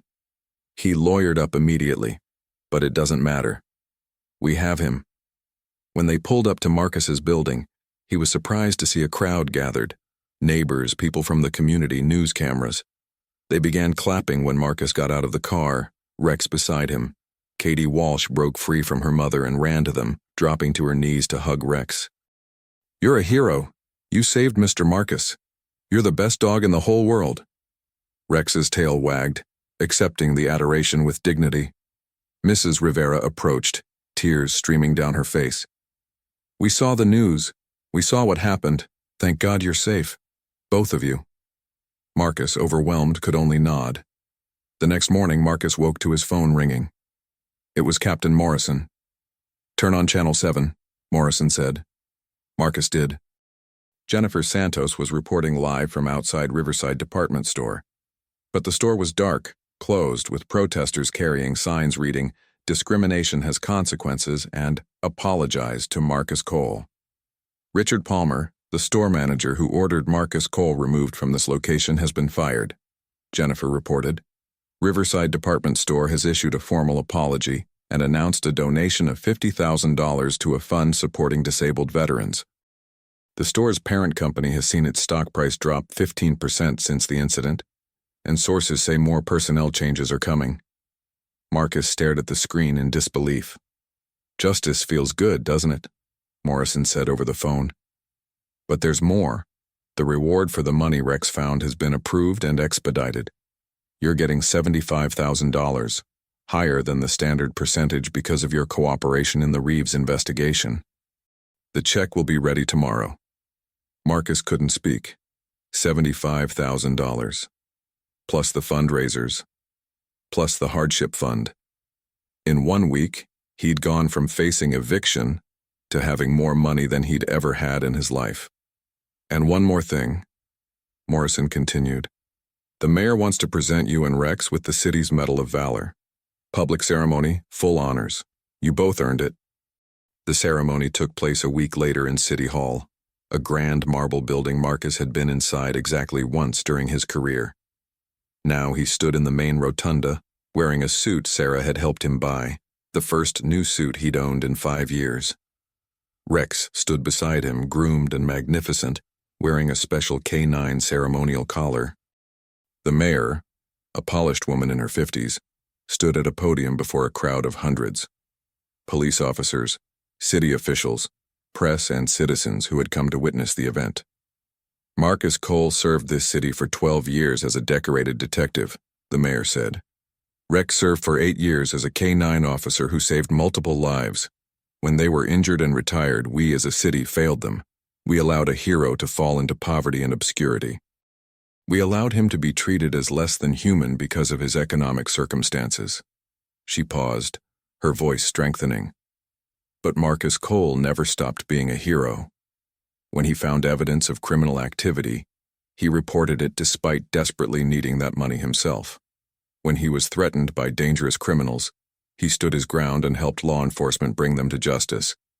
And Rex, faithful and brave, protected his partner, just as he was trained to do. The mayor stepped forward holding 2 medals. "It is my honor to present Marcus Cole and K9 Rex with the City Medal of Valor, our highest civilian honor, for courage, integrity, and service above self." She placed one medal around Marcus's neck, then knelt to place the other on Rex's collar. The dog sat perfectly still, accepting the honor with dignity. The crowd erupted in applause. Marcus saw Sarah in the front row, crying openly. He saw Morrison, standing tall and proud. He saw Mrs. Rivera and Katie Walsh, clapping enthusiastically. He saw dozens of police officers in dress uniforms saluting. And he saw former colleagues from his detective days, people he hadn't seen in years, showing up to honor him. After the ceremony, people crowded around to shake his hand, to thank him, to take photos with Rex. The dog accepted every pet and praise with gentle patience, his tail wagging. A reporter asked Marcus how it felt to go from being thrown out of a store to receiving the city's highest honor in less than 2 weeks. Marcus looked down at Rex, then back at the reporter. "I'm the same person I was 2 weeks ago, the same person who was called trash and treated like a criminal. The only thing that changed is that people finally saw what was always there, that poverty doesn't define worth, that everyone has dignity, and that sometimes the most loyal and brave among us have 4 legs." The quote went viral. 3 months later, Marcus sat in his new apartment, a 2-bedroom place in a better neighborhood with an elevator, so his leg didn't have to handle stairs. Rex lay on a plush dog bed by the window, sunlight warming his graying muzzle. Marcus's life had transformed in ways he still couldn't quite believe. The reward money, combined with the fundraisers and careful investment, meant he was financially secure for the first time in his life. He'd donated a significant portion to shelters that helped disabled veterans and retired K9 officers. He'd also started a new job, working as a consultant for the police department, teaching young detectives investigative techniques. It wasn't the same as being in the field, but it used his skills and gave him purpose. But the best part was Rex. The dog had proper veterinary care now, premium food, comfortable beds in every room. At 9 years old, Rex was slowing down, his muzzle graying, his movements a bit stiffer. But his eyes were still bright, his loyalty still absolute. Sarah visited regularly, and they'd grown close again. not just former partners, but genuine friends. Katie Walsh came by twice a week to play with Rex, who tolerated her endless enthusiasm with patient affection. Victor Reeves had been convicted on multiple charges: drug trafficking, money laundering, conspiracy to commit kidnapping, and attempted murder of a police officer. He was serving 40 years to life with no possibility of parole. Marco Santos had taken a plea deal for 25 years in exchange for testimony against Reeves and other organization members. Richard Palmer had been fired from Riverside, and his reputation in retail management was destroyed. The last Marcus heard, he was working at a car dealership in another state. Marcus's phone buzzed with a text from Sarah. "Turn on Channel 7. You'll want to see this." He did. The news was showing a segment about a new city initiative, a task force dedicated to supporting injured first responders, ensuring they didn't fall through the cracks the way Marcus had. The mayor was announcing significant funding and policy changes. "The Marcus Cole case opened our eyes to a systematic failure," the mayor said on screen. "We will do better. We must do better." Marcus smiled. Real change, real impact. Because one dog had dug in the right spot and one former detective had chosen integrity over desperation. His phone rang. It was Jennifer Santos from Channel 7. "Marcus, how would you like to do a follow-up interview? 1 year later, where are you now? I think people would love to see how much has changed." "I'd like that," Marcus said, "but only if Rex gets equal screen time." Jennifer laughed. "Deal. That dog is better on camera than half my reporters anyway." That evening, Marcus took Rex for a walk in the park, the same park where Marco Santos had threatened them months ago. But now it felt different. Safe. Peaceful. They sat on a bench as the sun set, painting the sky in shades of orange and gold. Rex leaned against Marcus's leg, content and calm. "We made it, boy," Marcus said softly, scratching behind the dog's scarred ear. "We really made it." Rex looked up at him with those intelligent amber eyes, tail wagging slowly. A little girl approached shyly, asking if she could pet the dog. Her mother stood back nervously. "He's very gentle," Marcus assured them. "He's a hero, a real police dog." The little girl's eyes went wide. "Really?" "Really. His name is Rex. He saved my life. He saved a lot of lives." The girl petted Rex carefully, and the dog accepted the attention with patient dignity. When they left, the mother thanked Marcus, saying her daughter wanted to be a K-9 officer when she grew up now. As darkness fell and the park lights came on, Marcus and Rex walked home together. Not to a shabby apartment where they counted pennies and rationed food, but to a real home where they were safe, comfortable, and valued. Marcus thought about the journey, the humiliation, the fear, the desperation, but also the courage, the loyalty, the unexpected kindness of strangers. He thought about Sarah's friendship, Morrison's support, Mrs. Chen's fundraiser, Katie Walsh's uncomplicated love for Rex.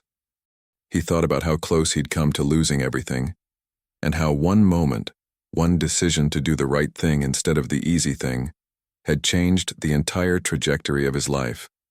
When they reached their apartment building, the doorman greeted them by name. "Evening, Mr. Cole." "Evening, Rex." "Evening, Martin," Marcus replied, still getting used to luxury like a doorman. In the elevator, Marcus looked at his reflection in the polished doors. He looked different than he had 3 months ago. Healthier, stronger, more at peace. The haunted look had left his eyes. The defeat had left his posture. He looked like himself again. Like Detective Marcus Cole. No, better. Like Marcus Cole, survivor. Marcus Cole, hero. Marcus Cole, the man who had been tested by life's worst and had come through with his integrity intact. And beside him, reflected in those same polished doors, sat Rex, loyal, brave, forever faithful. The dog who had saved him in more ways than one. The dog who had literally and figuratively dug him out of darkness. His partner, his friend, his hero. Marcus knelt down, ignoring the protest from his injured leg, and hugged Rex tightly. "Thank you, boy," he whispered. Thank you for never giving up on me." Rex licked his face, tail wagging. The elevator doors opened to their floor, and together they walked into their home, into their new life, into the future they had earned through courage, loyalty, and love. And in that moment, Marcus Cole knew with absolute certainty that he was the richest man in the world. Thank you for watching this story. Subscribe to the K9 Stories channel, write in the comments which city you are watching from, and share this video with someone who loves dogs and believes in justice. Remember that every person has worth, every dog has the potential to be a hero, and integrity always matters, even when no one is watching. Marcus and Rex proved that courage isn't about being fearless. It's about doing the right thing even when you're terrified. It's about standing up even when you've been knocked down. And it's about the unbreakable bond between a human and their loyal companion. May we all be as brave as Marcus Cole. May we all be as loyal as Rex. And may we all remember to treat everyone with dignity, regardless of how they look or what they have, because you never know when you're standing in the presence of a hero.